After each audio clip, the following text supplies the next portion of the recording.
It's chaos. It's a different type of Sunday scary. It's your newest obsession. It's Dirty Driving, a Formula One podcast. We're the Hornsby sisters. I'm Katie. And I'm Megan.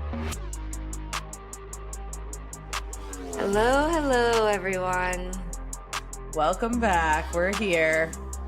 We're here, and this week we are in full prep mode for Austin this coming weekend. But before we get too far ahead of ourselves, Megan, what are we talking about today?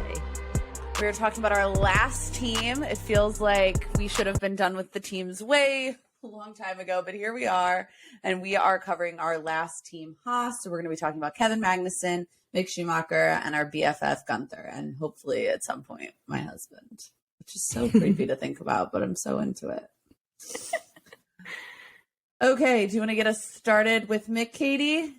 Yeah, I would love to. I have the honor of talking about Mick Schumacher, who I think if you have been involved in Formula One in the past year, 2 years, you've seen how wonderful Mick is as a human. He is so kind. He's got his mentorship, friendship with Sebastian Vettel, which mirrors Sebastian Vettel's and his father's mentorship, friendship on the grid.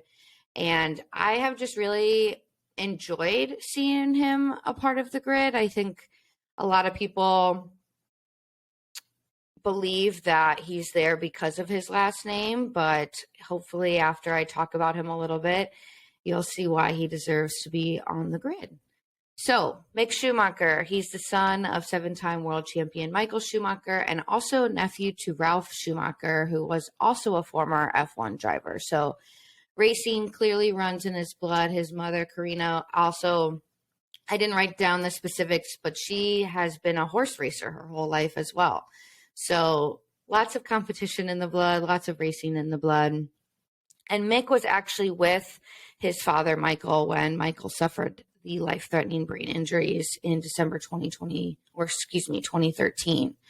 And in March 2017, Mick spoke publicly about his father for the first time, describing him as his idol and his role model. And if you've seen the Schumacher documentary, if you haven't, I highly suggest it. But if you've seen it, you know that he does come on towards the end and talks about, his father and how he wishes he could talk about motorsport with him and talk about F1 with him. So just wanted to start with that and talk about, where his origin story is. But let's step back and talk about his start in motorsport. It actually started in 2008, and to avoid drawing attention to his father, he started racing under Mick Besch, or Betsch. Sorry, I don't know how to pronounce that in full German, which is his mother's maiden name. His karting career began shortly after that in 2011 and 2012 when he drove in the KF3 class of the ADAC Kart Masters. He ended ninth, and then 7th respectively. And he also raced in the Euro Winter Cup and was 3rd in 2011 and 2012. In 2015, he finished 3rd in the German Junior Kart Championship and the CIK DIA Super Cup KF Junior. So had early success in karting. And in 2014, he actually began using the name Mick Jr. when he started in international national junior championships. He was able to end the season 2nd for the German Kart Championship as well as the European and World Championships. And although he did not race under the last name Schumacher, international press picked up on how successful he was in karting. Moving on to his path to F1. At the end of 2014, he completed test drives for Genzer Motorsport in F4 racing. And the following year, he actually officially began racing in F4 with the Van Amersfoort Racing in the ADAC F4 using the Schumacher name. So finally switched over to single seaters and finally switched over to using his father's last name. In 2016, he switched over to the Prima Power Team, a team known for its close links to the Ferrari Driver Academy, which, pause on that thought, we're going to come back to that. And he entered he also entered the Italian F4 championships and finished runner-up in both of those F4 championships. So was progressing consistently and always finishing within, technically on the podium of the championships in all of these. In 2016, he made his first appearance in Formula 3, where he competed in the upper Formula 2000 class and finished the series in third place. He collected 4 wins, 9 podiums, and 2 pole positions. In 2017 and 2018, he drove for the Prima Power team. And in 2018, he had a rocky start to the season, but actually recovered. Started off not well. Things weren't going well for the team. Things weren't going well for Mick. But dominated the second half of the season, taking 8 wins, ending the season as a champion, 57 points clear of second place. At one point, he was 57 points down in the championship. And with 5 consecutive wins, totaling 8 wins at the end, he was able to dominate and win. In 2019, we saw Mick move up to Formula 2 with Primo Racing as well. Again, it was a rocky season, and it turned out the whole season was pretty rocky, so he ended up in 12th place with just 53 points in the championship. The next year, 2020, he continued F2 with Prima. He scored 5 consecutive podiums from Spain to Monza, including a win, which allowed him to take the lead at the championship at Mugello. He went on to take the 2020 F2 championship, which most of the time, as long as there's a seat in Formula One, the 2020, whatever it may be, champion of F2 does most often move up to Formula One, and that's just what Mick did. So he graduated. But before I want to jump into his Formula One days, I want to talk about his Ferrari Driver Academy moment and still moment. So in January 2019, it was announced that he would be a driver for the Ferrari Driver Academy. Schumacher followed in his father's footsteps and cited Ferrari's big heart as part of his big heart and special ties with the team within his family from childhood as a significant point of the reason why he wanted to join. So he wanted to follow in his father's footsteps. On April 2nd, 2019, Mick Schumacher made his debut behind the wheel of a modern Formula One car, piloting the SF90, the Ferrari SF90, during the first day of in-season testing at Bahrain. He was the only one to debut in the field that day. So he had his first run in his Formula One car. He was in the Ferrari Drivers Academy, and he was moving up to Formula One. He secured a seat with Haas. So in 2021, he partnered with Nikita Mazepin. I think we all remember that partnership very clearly. If you were watching Formula One at those times, Mick consistently outperformed Nikita. And after the Formula One finale in Abu Dhabi, Ferrari team principal Mattia Binotto said that he expected Schumacher to have a very difficult first season, but added that he believed he could drive for Ferrari as early as the 2023 season, which is technically next year. Both of the Ferrari seats are filled, so who knows when or if Mick will ever get that jump up to Ferrari. We'll have to kind of wait and see. He ended 2021 in 19th in the Drivers' Championship, just ahead of Nikita Mazepin. Moving along to 2022, the current year. So if we remember, there was all that drama at the beginning of the year with Nikita Mazepin being removed from the team with the sponsorship, and in comes Kevin Magnussen to partner with Mick Schumacher. He took his first points in Silverstone with an 8th place finish, and a week later in Austria, he finished 6th. He even led his first race this year until Max Verstappen came up behind him and stole it from him. But he currently sits 16th in the Drivers' Championship with 12 points. A lot more points that I thought he was going to have when we started the season. So big congrats to him and blowing my expectations. And Mick is currently without a seat for the 2023 season. So there are rumors that he's in talks with Haas to re-sign, but there are also talks that he may move over to Williams if Haas chooses to go with another driver. I think all in all, I would love to see him back on the grid next year. I think he deserves a spot on the grid. I think he deserves to keep showing us what he's able to do behind the seat of a Formula One car. But we will just have to wait and see as silly season does continue. And with that, let's talk about Mick's partner, Kevin Magnussen. A much better partner for him than Nikita Mazepin, but we all know I hate that guy, so whatever.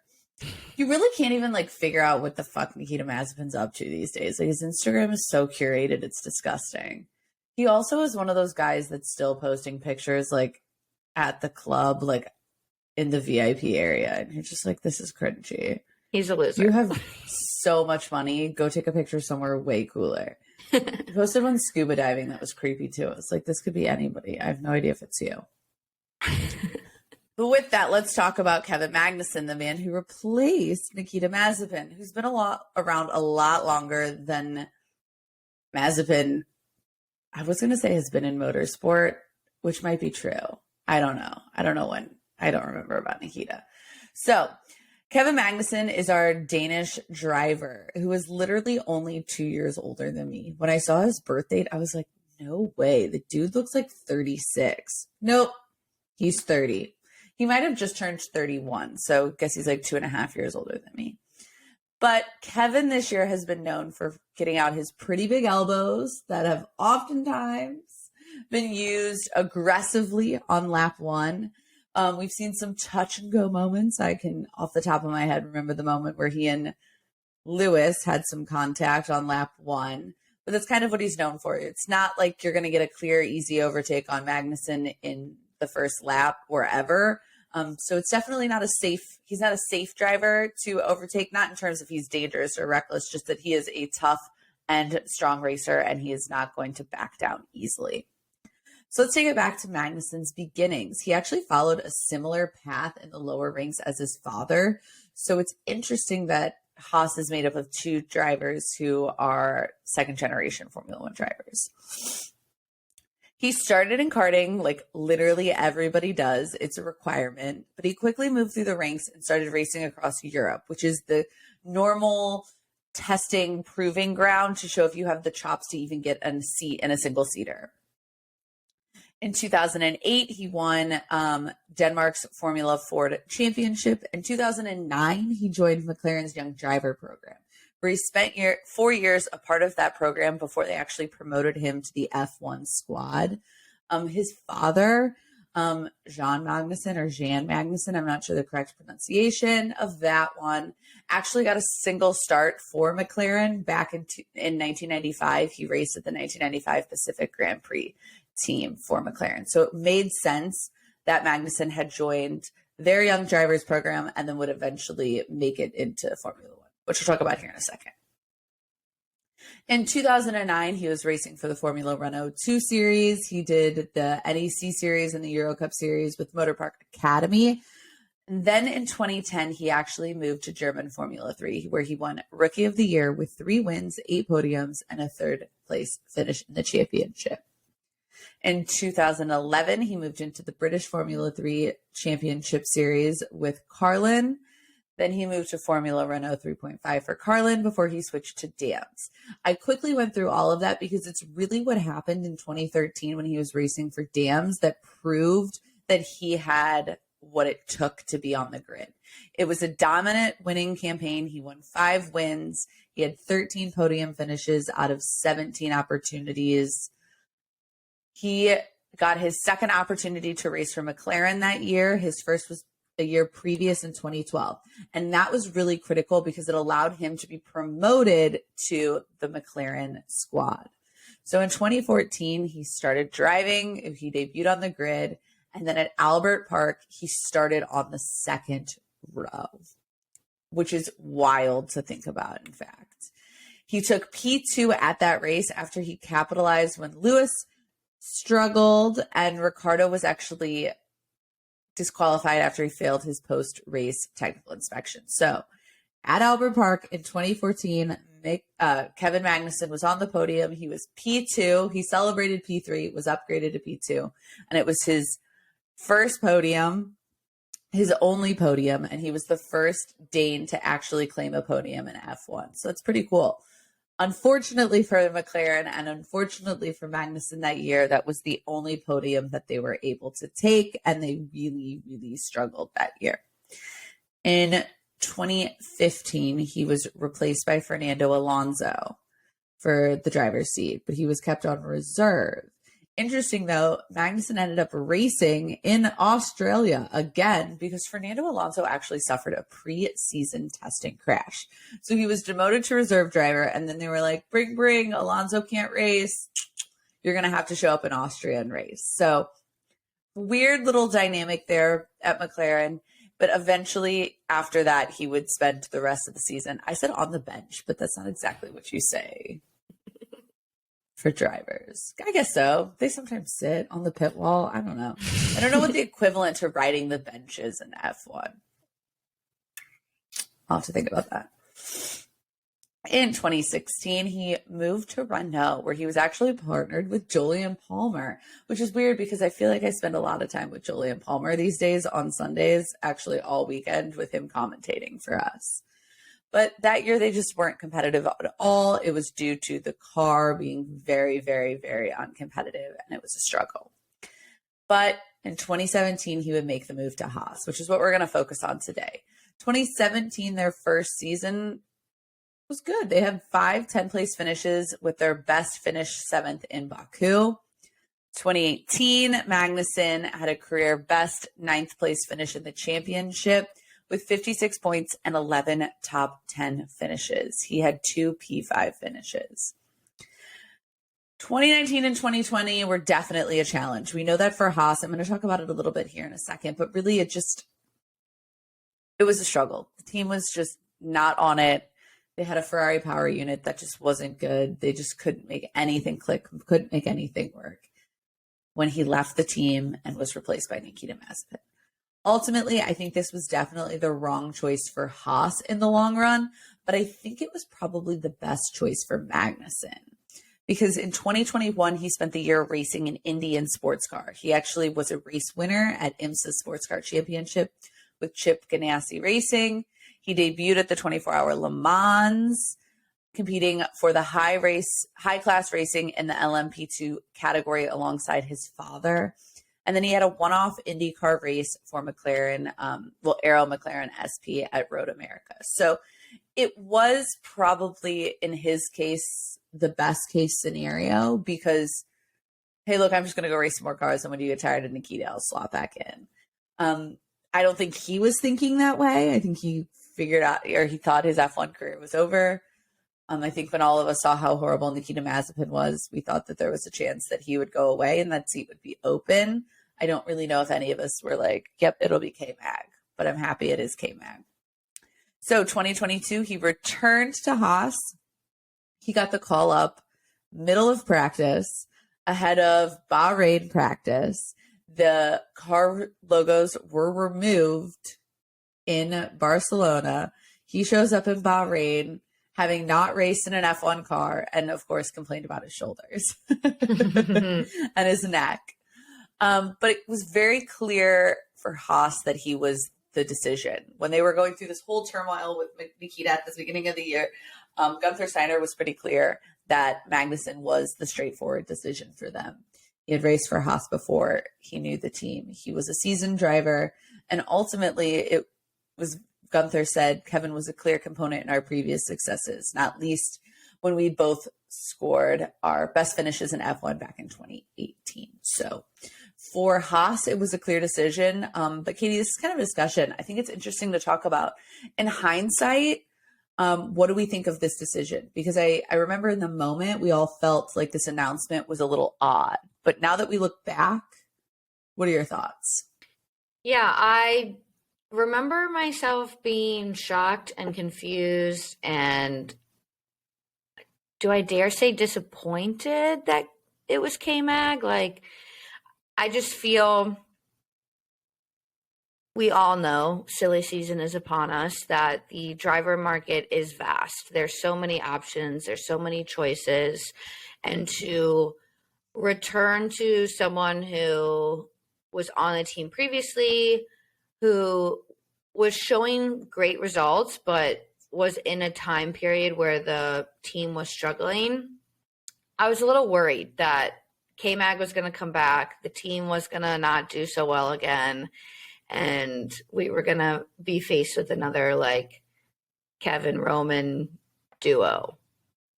But I've been pleasantly surprised, and now that we are almost done with the season, I'm really happy he's back. I feel that they make a good duo as a team. I feel that Kevin has slotted nicely back into the team, and I feel like the break and the step away for anyone, but specifically Kevin, is such a like, let me clear my head and get my head straight and come back and show everyone that I deserve to be in Formula One. I think that requires actually having a good return. I mean, I kind of look back and I was like, I don't know if this is going to go well, but it did. So I also understand the decision more now. Like now that we can look back at it, it was really great thinking on Haas's. I say great thinking, but I don't really know if they had money options. Well, right? We're 2 weeks ahead of the season. Exactly. I don't know had they had enough time to bring in a driver who was unfamiliar with the team. I think, Megan, you're right that they did make the right decision, and really one of the few decisions they could, of bringing back someone who knew the team and knew how they operated and wasn't going to suffer that learning curve of getting to know the team first and then the car and then the drive. Kevin just had to learn the new car. He knew the team. And I think I very clearly now see why it is hard to have a 2 rookie team. I feel like last year it was just not a great duo of 2 rookies, as opposed to this year where we see that KMag can be, while he was out of F1, he has years of experience and he's been around, just knowing like the functionalities of the team.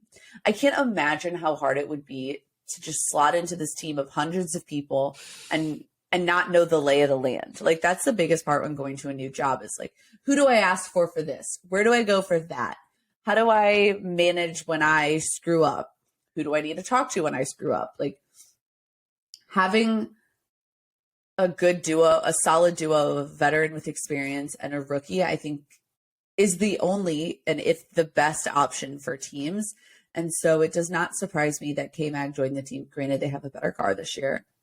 Not a great car, a better car. I do think that having KMag's experience, if not just as someone to like look to and look at their telemetry and say, okay, you took the corner like this, I took the corner like this, you hit the apex, and then this was your first reaction after the apex. Like all of that comes from having someone experienced to look after. So I definitely I was excited. I was nervous about bringing KMag back, but now that I look back in hindsight, there was no option. I mean, who else would they have done? It wasn't going to be Roman. No way. The Phoenix. I'm sorry. Only he calls himself the Phoenix. And you. I make fun of him. I don't make fun of him for the incident. I make fun of the fact that literally he posted an Instagram story of a fish on fire and said, better the fish than my hand. Yeah. It was a Bronzino, I think.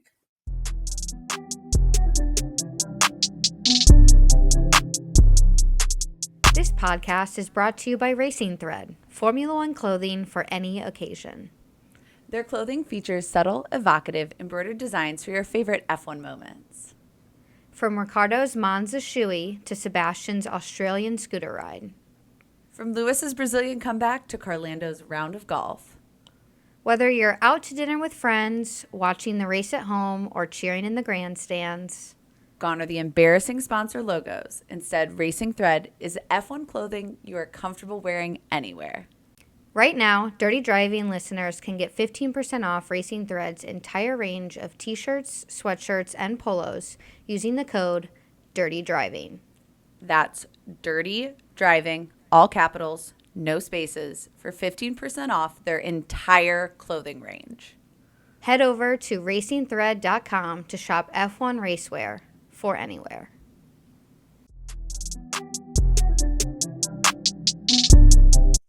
Okay, we are going to talk a little bit about Haas team before we actually talk about our main discussion, which is F1 in the USA and do we need a winning team / a driver. So let's begin with the team. So they compete under the team Haas F1.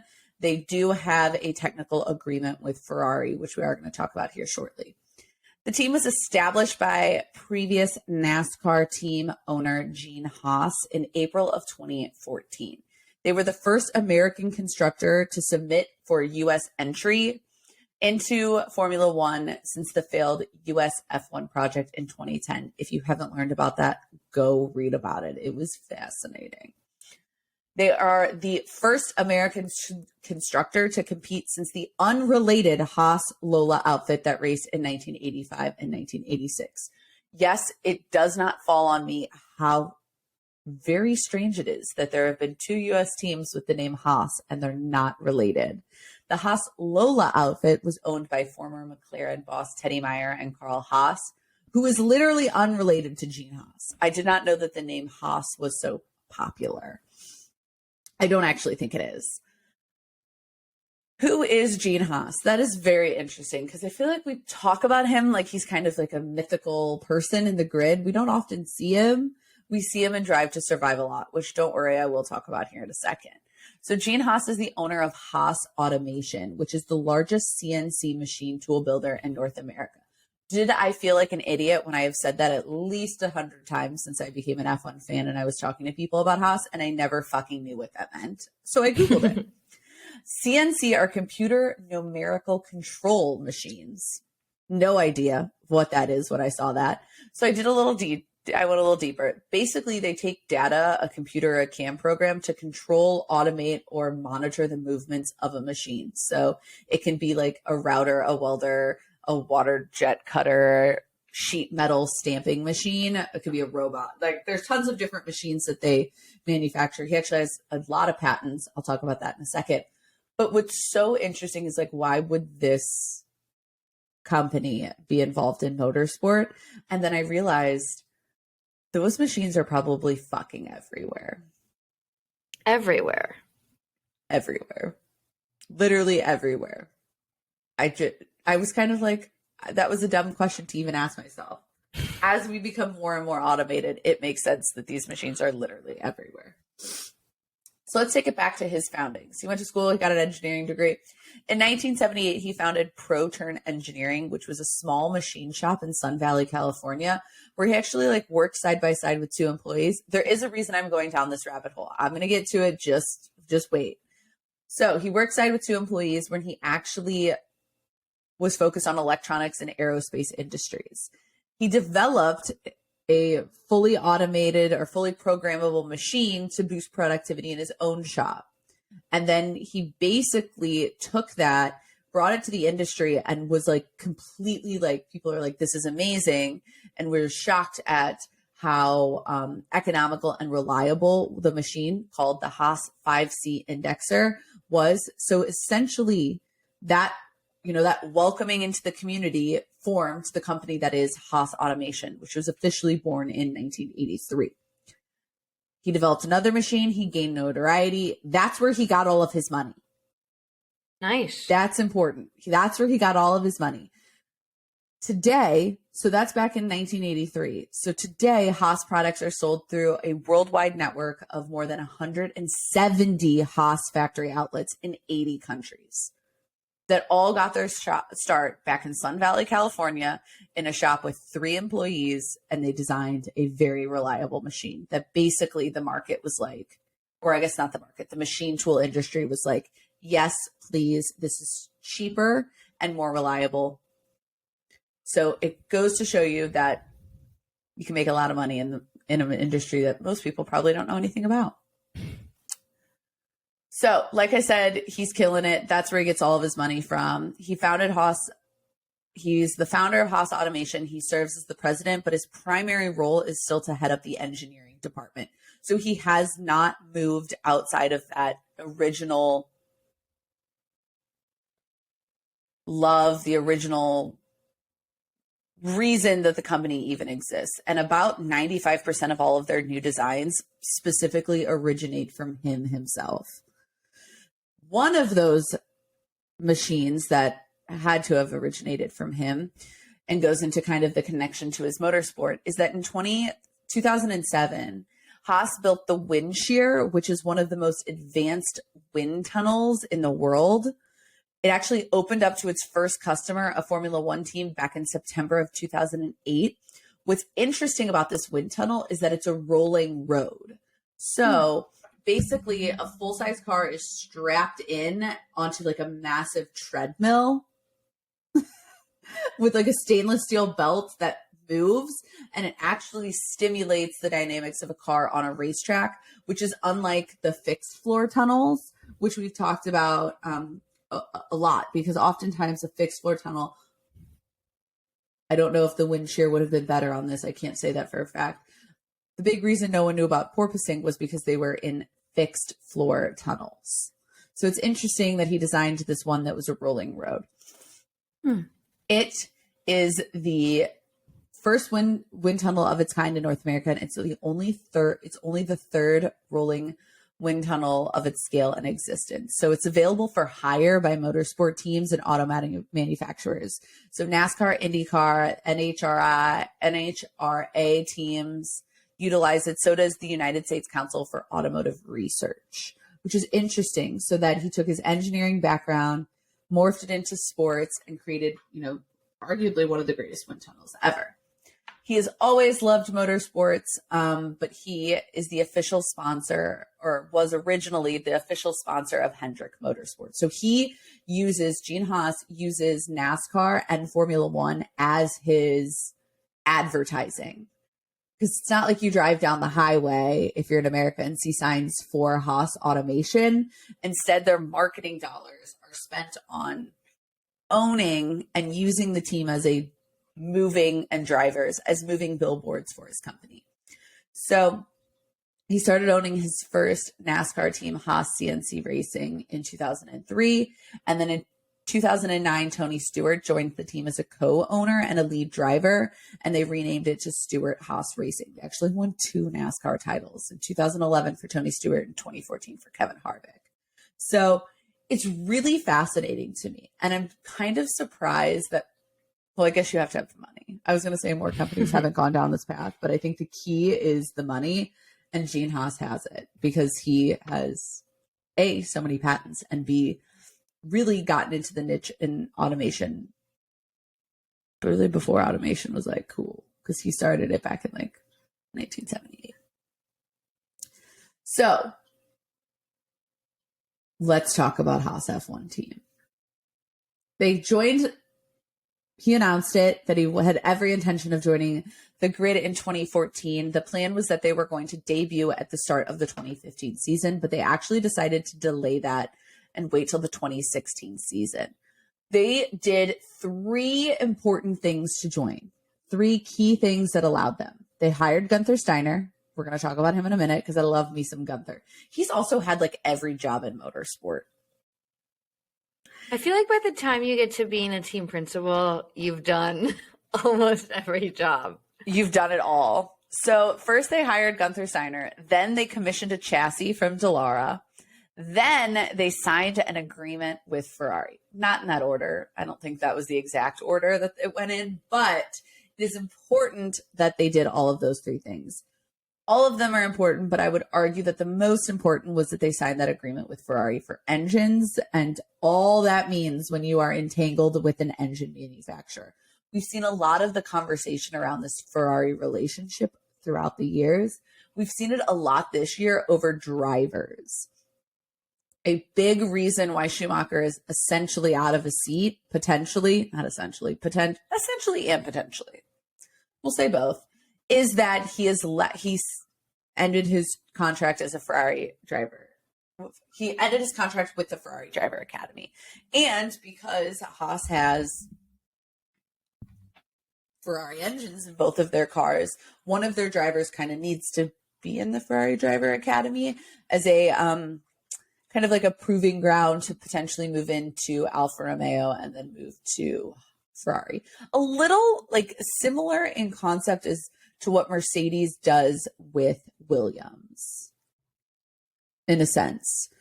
Not as direct, like sister team. I wouldn't say that Haas and Ferrari are a sister team like Red Bull and nothing is like Red Bull and AlphaTauri, but it's the same kind of weird, ambiguous B team, sister team vibe. That relationship stemmed from the fact that Haas needed to be able to get a car onto the grid quickly. So what they did is Haas and Ferrari signed an agreement to basically create a low-cost model. This was like the cheap path to F1, or maybe not cheap, the inexpensive, the path of least resistance and least innovation to ensure that they just got a car on the grid to start racing. Really, Ferrari was applauded by a lot of people for allowing or helping, assisting a new team to join the grid, to join the sport and be competitive, because this has been and still is somewhat of a concern as we see how difficult it is for a team to join. We've been talking about that for 2 years with potentially Andretti joining. It's a lot of money just to join. And then on top of that, you have to create a car. So this was a path that allowed them to get onto the grid at the cheapest amount and as quick as they could, because they had already delayed it. They didn't want to wait much longer. This relationship has been a cause for concern. We all know this year we had a white Ferrari was the name. Who gives a shit? I think it was funny. We got the white Ferrari this year. Last year, there was some questions from Renault and McLaren over that B team mentality again, but really it comes from 2018 when McLaren and Force India criticized the 2018 Haas, which was their best year to date, which looked eerily similar to the 2017 Ferrari. I get it. But I don't really know if McLaren and Renault really need to be that concerned yet. I understand why they might have had some cause for concern in 2018 when Haas seemed to be performing better than expected, but it's very clear the FIA doesn't really give a shit about rules these days. So I don't really know why they're complaining. That is a subtle dig. But it was that key relationship with Ferrari that essentially allowed for them to make it happen and be there. Now, let's talk about the team in kind of the way they function, because they are an American team. And while there are now going to be 3 races in the United States, they're really, up until this year, there was only 1. So how did they work? They're actually headquartered in Kannapolis, North Carolina, which is 31 miles from Charlotte. And they're actually based like alongside their sister team, the Stewart Haas Racing NASCAR team. However, it is very clear that those are 2 separate entities. I don't think they are as tangled as a McLaren would be this year, from everything I can understand about how it functions. They did purchase a forward base, which sounds so military-like. Very military. But that's what they call it in Banbury, England, which allows them to turn around cars in European races. They purchased that after the collapse of the Marussia F1 team during the 2014 season when they auctioned off all of their assets. So that was an awesome grab by Haas, my bad. So I mentioned the relationship with Ferrari. I mentioned the chassis from Dallara. The third part of that, then the most important part, is when they brought in Gunther Steiner. And let me tell you, when Gunther was a young kid, if you had told him that he would make his celebrity presence on a show on Netflix, he would have probably laughed and pushed you off a mountain. But it is really Drive to Survive that made Gunther the character that he is. I was going to wear my "We Look Like a Bunch of Wankers" shirt, but I was like, they don't look like wankers this year. I need to get my "We Look Like a Bunch of Legends" shirt to wear. I couldn't put it on. I just was like, no, I like them too much now. which we are going to deep dive about being Americans and trying to be fans of Haas. But let's start with Gunther, my biffle. He is literally the one person in terms of who I would enjoy a dinner with the most, it would be Gunther Steiner. Hands I feel like down. he could take us to a good restaurant and tell us some interesting stories about his history. He would just talk, and that's what I'd want. I just want to listen. I wouldn't want to even ask any questions. I would just want him to tell me his life story, and I feel like he would do just that. I'd be like, tell me everything you know about the grid. Genuinely think about this. I hope for the day when Haas is like a top 3 team and he's riffing with Toto and Christian. It'll be fantastic every weekend. The drama will be out of control. It'll be so good. One of my favorite parts of Drive to Survive, which I know people hate talking about, but I just don't, that's a different story. I'm not going to go down that rabbit hole. Was when him and Toto were like kind of riffing each other about the mic. Like Toto could get the mic on his head. He's like, you've done this enough times. Why can't you do it? They're just cute. I think it would be hilarious to see the 3 of them, boxing back and forth in commentary. So who is Gunther Steiner? He's the former Jaguar and Red Bull Racing technical director. He has led the Haas team since they started, and really he might be the one character in the paddock who has a personality the size of the paddock. So let's talk a little bit about him. He actually has dual Italian and American citizenship, and he studied engineering at school, and he got his first job as a mechanic for Mazda Rally Team Europe. Sorry, I had a hiccup. In just their second season competing in Group A, Steiner and the team led their Finnish driver to actually their first win, which was only the second race of the season. So he immediately, in like his first big job in racing, he was just a mechanic. He was part of a team that was successful quickly. Then he moved from mechanic to assistant team manager, and he joined Top Run SRL in 1989, where he was responsible for organizing and running the private entrance in various rally championships. So quickly got into management. Then he moved to Milan, where he joined another club as the head of reconnaissance for the team. And that team, while he was with them, would go on to win 2 World Rally Championships. In 1994, he became a technical manager, and he was responsible for all technical aspects of their cars, and they actually competed in World Rallying Championships as well. They won back-to-back Italian Rally Championships in 1994 and 1995. When he moved to the UK to join ProDrive as the team manager for their all-star rally team.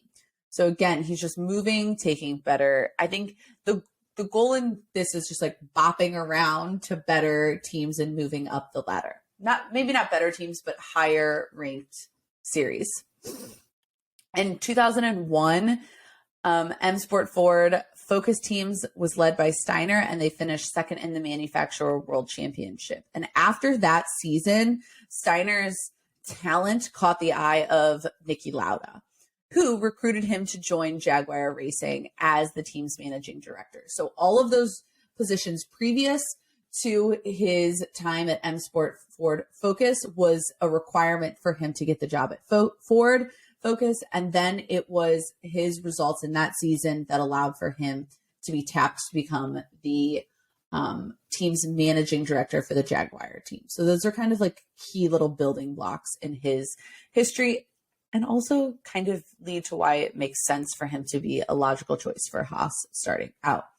So he joined he joined Jaguar, and his literal job was to restructure the team, find efficiencies, and cut the budget. How unfun. How unfun. Hi, we got you this great new job. Now fix it all. Literally, I read that. I was like, now go fix the whole fucking team. Unfortunately, there was a management shakeup shortly after, and he had to take a leave of absence, but would rejoin Red Bull Racing, which had purchased Jaguar Racing in February of 2005. And he joined as the technical operations director. And they said, now go do all those things you started 5 years ago. Yeah, that shit that Jaguar wanted you to do, we want you to do it here, and we're actually going to let you finish the project. Then he shifted to another Red Bull project and went to the formation of a new NASCAR Cup Series team in North Carolina. That's key, right where Haas is. And in April of 2006, he started essentially this new Cup Series team with no employees, no equipment, and built the Team Red Bull into an organization, a very large organization with 200 people and like $50 million. So again, he is learning all of the tools he's going to need to be able to lead a new F1 team. He actually left their team Red Bull in April of 2008, but he stayed in Mooresville and he actually founded a Fiberworks Composites company that focuses on high-tech carbon composite design and manufacturing company that is specific about race car development. He started that in January of 2009 when he was sought. And then, give it a couple of years, and Gene Haas seeks him out to actually lead his new F1 team. It is really interesting the path that he took because he could have been easily out of motorsport when he started his own company. Yes, he was still in racing car development, but it's not like he was a team principal when Haas was like, we're going to need you to lead this team. But his CV is full of examples of when he has joined teams in a numerous variety of roles and has been able to run it efficiently, cheaply, maybe inexpensively is a better word, which is key for Haas, as they do not have the budget of other teams. Okay. So that is a little bit of Gunther Steiner. I think what we should do, Katie, is I think we should really get to the meat of our discussion today, because I genuinely don't know how long this is going to go for us because it's quite fascinating. And I didn't really make a ton of notes on this. I think this is more going to just be personal opinion and really what we want to see. Haas is the only US team. So how important is it for Formula One? How important is it for Liberty Media, which is an American media company, to have a US team? Is it important? Is it not important? Because, we're going to Austin this weekend, and it's not like everybody's going to be rolling up in Haas jerseys. No one, in fact, is probably not no one. Like, is it important to have a US team, even if it's not like we are massive fans of, we are, but not like people are like, we're not Yankees fans showing up to the Yankees game, like ready to die for our team. Yeah, I think it's extremely important, not only because Formula One wants to grow into the US and the Americas, but also because it gives us Americans a reason to be invested, whether we support Haas, whether we don't support Haas. If you think about how, again, we're going to bring up Drive to Survive, how they structured that, they focused on Haas because it was and is the American team.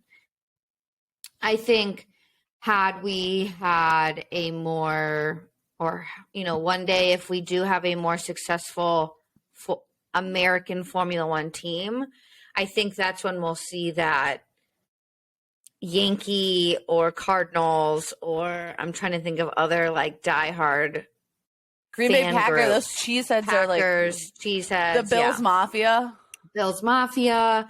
Thank you. Like, I think had Haas come in and been a little bit more consistent in winning and all of the things and all of the above, we would see that mentality of this is my ride or die team. Now, what I think that it does do is that it introduces Americans to Formula One and then allows them to choose a team of their own. I fully believe that it is important for there to be an American team, even if they are not a Red Bull, because at the bare minimum, it feels like there is some U.S. involvement in the actual cars and drivers on the grid. even if you don't know Haas automation, even if you don't know Gene Haas, there's a good chance that you are a NASCAR fan and you know Haas Stewart Racing. So that to me gives it a sense of like, there is at least a method for you to go from being NASCAR fans to Formula One fans. And the more American involvement we see, I think the bigger the fan base is going to grow in America. What's interesting about F1 is that there are so many fans that are not the driver's nationality. You are just fans of the driver. So I don't necessarily think we're going to feel this like giant American fan base rally behind a single entity in the sport, team or driver, until there's an American driver.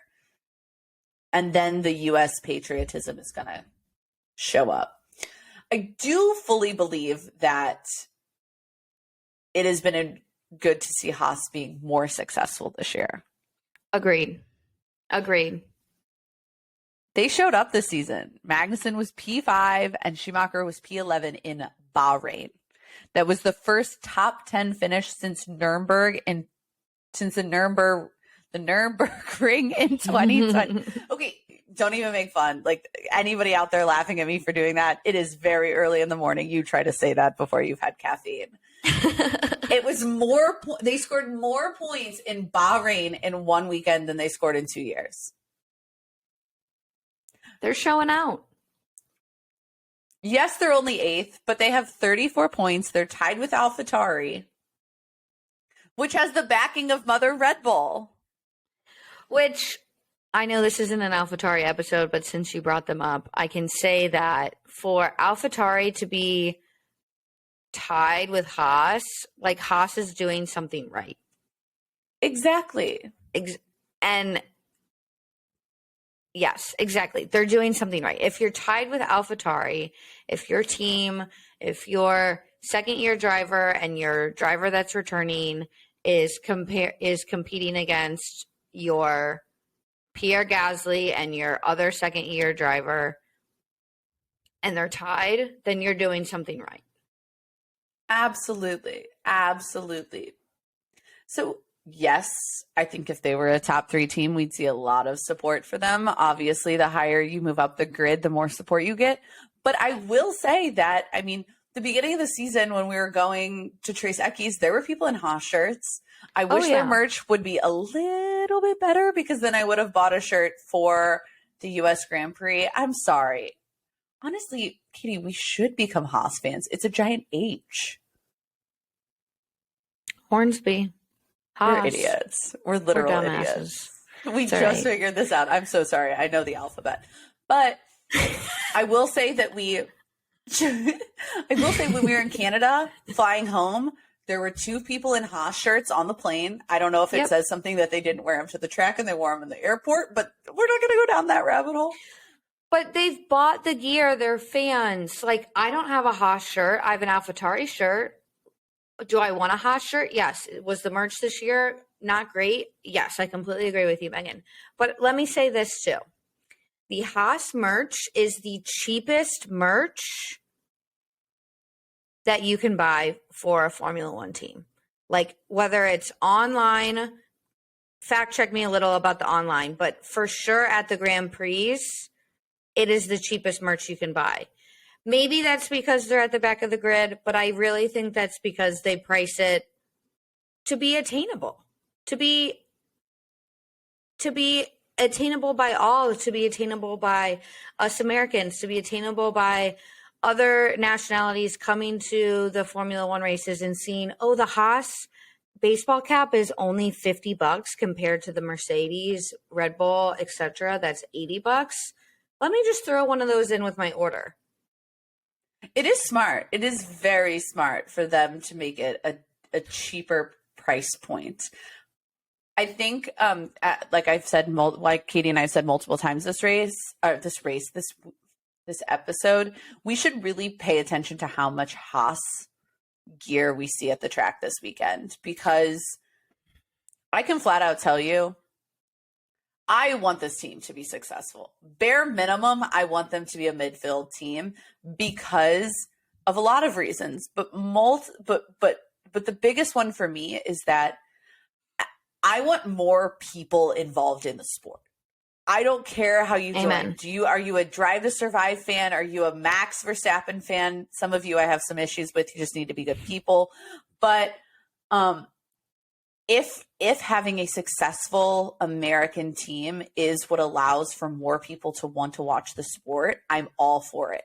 I do think it is key in their marketing strategy to have them stay on the grid. I think the next step would be for them to have an American driver. If Andretti isn't going to get in, I think it would be very important for Haas to have an American driver. I know that they have a lot of German backing, but it wouldn't surprise me if in 5 years, another big American company decides to buy in if an American driver is on the grid. Amen. Think about when Guan Yu Zhao joined and you got all of the Chinese sponsorship. Think about all of the brands that McLaren has. Think about all the American brands that McLaren has on their car. And part of that is because Zach Brown is a marketing genius. But think about if the American team of Haas had an American driver. You wouldn't think that some of those advertisements would go to Haas, or some new advertisements would show up and go to Haas. It's an untapped market. It's untapped potential that we will see in our lifetime get tapped. And I cannot wait to see it. So with that, let us turn to a little bit about the future. Katie and I were just mentioning that we want an American driver, but right now we're still sitting with half a team for next year. Half a team.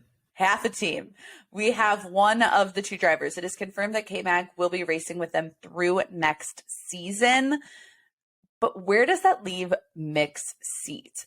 Look, there's a lot of talk about Nico Hülkenberg.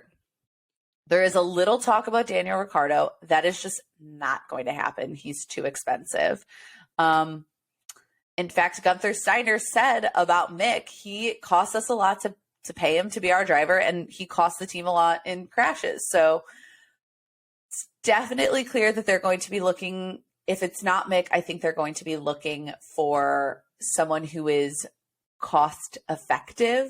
So there's two real options. Katie and I mentioned him last week. It's Italian Jesus with his Ferrari connection, or it's Nico Hülkenberg with his German connection to I hate saying appease, but to like fulfill kind of the requirement of their German backing. When are we going to know? I hope it gets announced this weekend so we can have something to celebrate. And I will be like, I'll probably cry. So get ready, Megan, if it's not Mick, because that means there's only one shot more for Mick at Williams. And I don't know if Williams will take that gamble. I truly am going to hate to see Mick Schumacher off the grid. Do I believe that if he is off the grid, he may make a return? Absolutely. If you're bringing Nico Hülkenberg back, then I firmly believe that Mick Schumacher can come back. And that Daniel Ricciardo can come back, because it does not sit right with me that Nico Hülkenberg will be on the grid without Daniel Ricciardo to yell Nico Hülkenberg. Yeah, that's just not right. So would I prefer Italian Jesus? Yes, I would. I will love to look at his bike pictures and his hair, and I'd prefer to have Italian Jesus. Sorry. There's nothing wrong with Nico. It's just, I mean, he's very attractive, but he's not Italian Jesus. They've both, at the end of the day, I feel like they've both had their turn in F1, and I think that Mick has a lot more to prove and a lot more to give us, and that's why he deserves the seat over the other two. I also truly just love Mick Schumacher as a person. They have the Schumacher Ranch in Texas, so he's been in Texas. He's been in Tejas for a while, ranching it up. His sister rides horses. I don't know. I would hate to see him leave the grid. Don't think his time is up. I think he has a lot more to offer, and in fact, he's only going to get better every year. I do understand and empathize with the cost issue that Haas is dealing with, though. So at the end of the day, does it require him to be a reserve driver for a year and to kind of sort it out a little bit like Alex Albon did? Maybe that's the best thing for him, because it's very clear that Alex Albon can leave the grid and come back, and can do it with grace and come back stronger, similar to what I would say KMag's doing. Mm-hmm. I'm a little bit worried. He's going to have to, like, the gamble for Mick is going to be, he needs to stay around to F1 as a reserve driver, and he needs to be driving those kinds of cars. He can't go off and learn something yet. He doesn't have the experience. Like, if Daniel Ricciardo left, just like K-Mag did, and went and raced IndyCar, he could flip the switch and get back into an F1 car, theoretically. And with that, that is kind of the, like, we've said it now once, we'll say it again. It is important for America to have a presence in the grid and on the grid and in the paddock. Hopefully it gets greater, and hopefully we eventually see an American driver. But shout out to Gene Haas for making it happen, bringing it back. And now it is time to discuss to why be a fan person, fan girly, fan boy, fan person, all of the above of Haas. Megan, you want to kick us off? This goes exactly with what I just said. It's an American team, so it is nice to root for someone of our citizenship. You know what I mean? A team of our citizenship. So it is nice to say that there is an American presence. I do wish they could. I think they're going to need to pick which American race is their home race, and I genuinely think Haas's only option is Texas. Like, Miami can't be their home race. And, like, also, I meant to say this in our earlier discussion. I'm going to throw this in here right now. They could do, like, a little bit better about marketing the fact that they're an American team. But yeah, that's besides the point. All right, number 2, our favorite, our love, the man, the personality, the Netflix star, all of the above. It's Gunther Steiner. How can you not be a fan of that man? It's impossible. And if you don't like him, you suck. You're a winker if you go fuck smash some doors. That was one of my favorite lines. He does not fuck smash my door. He is a character. He is a character. I need to get more shirts with his face on them, because everybody, even non-F1 fans, will stop me and laugh at my shirts that have him on it. Oh, hands down.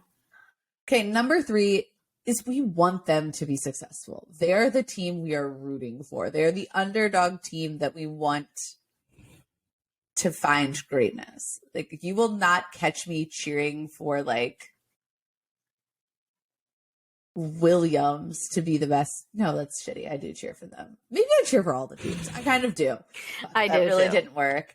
But truthfully, like, I have this deep, like, desire for Haas to be a strong midfield team, because they have battled and they have persevered and they have struggled specifically with money.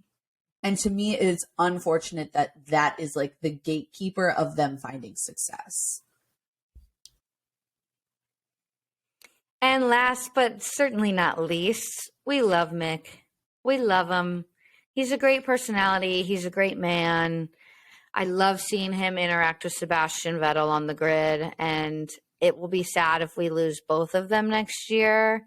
So we hope that he stays. We're saying prayers, we're lighting candles, we're doing all the things. But I can't do any more things to make this happen. Yeah. I've done all of my things. The only other thing we could do is this weekend tell Gunther Steiner that he has to stay.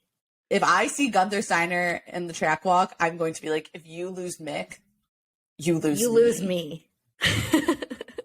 You lose Mick, you lose me. And Gunther Steiner's going to be like, who are you? Who are you and why should I care? I matter a lot, Gunther, to myself. Well, up next, I'm getting on an airplane. I'm headed towards Megan, and then Megan and I are going to road trip to Austin. So get ready for tons of content. If you're not following us on Instagram, be sure you are. It's at Dirty Driving Pod. We're going to be posting things from the road trip. We're going to be posting updates. We're going to be at the race. And if you're going to be at the race this weekend, please shoot us a DM. We would love to meet you. We would love to talk with you. We'd love to grab a beer with you, any of the above. We'd love to just celebrate our love of Formula One together. So with that, we'll catch you next week. And until then, stay dirty, Texas. Stay dirty.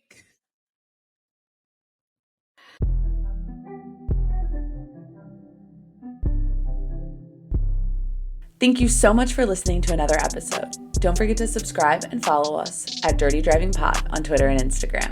Until next time, stay dirty.